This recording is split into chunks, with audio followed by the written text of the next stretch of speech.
Ever since the Jetsons introduced Rosie the robot in its inaugural episode, we've entertained fanciful ideas about an automated workforce. And yet automation is as old as ancient Greece and ancient Rome, where reports of automated contraptions were reported a handful of times.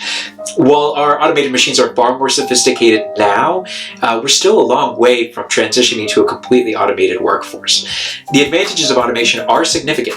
It could free us from the mundanity of repetitive work, create great abundance, and allow us to interact with the world in a more meaningful way. The disadvantages, while pertinent, are less significant. It could cause job displacement, it requires a high investment capital, and it could subjugate us to its whims and fancies. Let's discuss. Technology expert Margaret Rouse defines automation as the creation and application of technologies to produce and deliver goods and services with minimal human intervention. She contends that the implementation of automation technologies, techniques, and processes improve the efficiency, reliability, and/or speed of many tasks that humans previously performed. And how could it not? Replacing mundane tasks that a machine could do in the stead of a human saves us time and energy. There have already been significant achievements with automation in communications, transportation, service industries, and consumer products. We could see many more in the short-term future. The advantages are obvious, but we need to take some time and look at the disadvantages. As automation continues to be developed, there may be job displacement occurring in various sectors, the same ones that were positively affected by automation in the first place.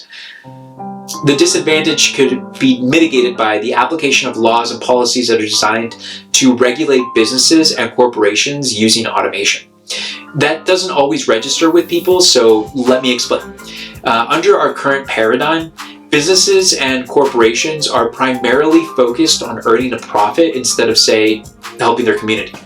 If we regulate businesses and corporations to the point that we force them to add value to their communities, making them experts in their product, a product that by law must promote the well-being of its consumer, and make them prominent aspects of their community by removing the businesses and corporations that don't quite do as well with the same good or service, we manage to secure their permanence, which allows them to draw better business models to account for a better workforce. The workforce would be revered for their expertise in a certain good or service, and as a consequence become highly valued. They wouldn't have to worry about competition with a machine because they would already possess the knowledge necessary to represent an entire industry.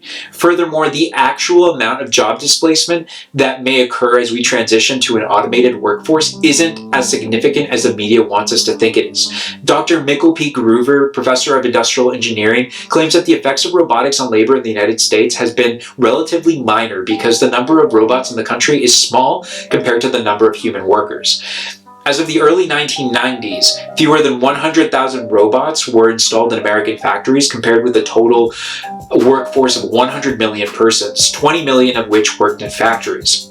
He contends that the advantages commonly attributed to automation include higher production rates, increased productivity, more efficient use of materials, better product quality, improved safety, shorter work weeks for labor, and reduced factory lead times. In contrast, the disadvantages include worker displacement, as we've mentioned and covered, and high investment costs, along with the concern that an automated workforce could enslave humanity. So let's look at the second disadvantage, high capital investments. Capital in this case doesn't mean money, it means resources.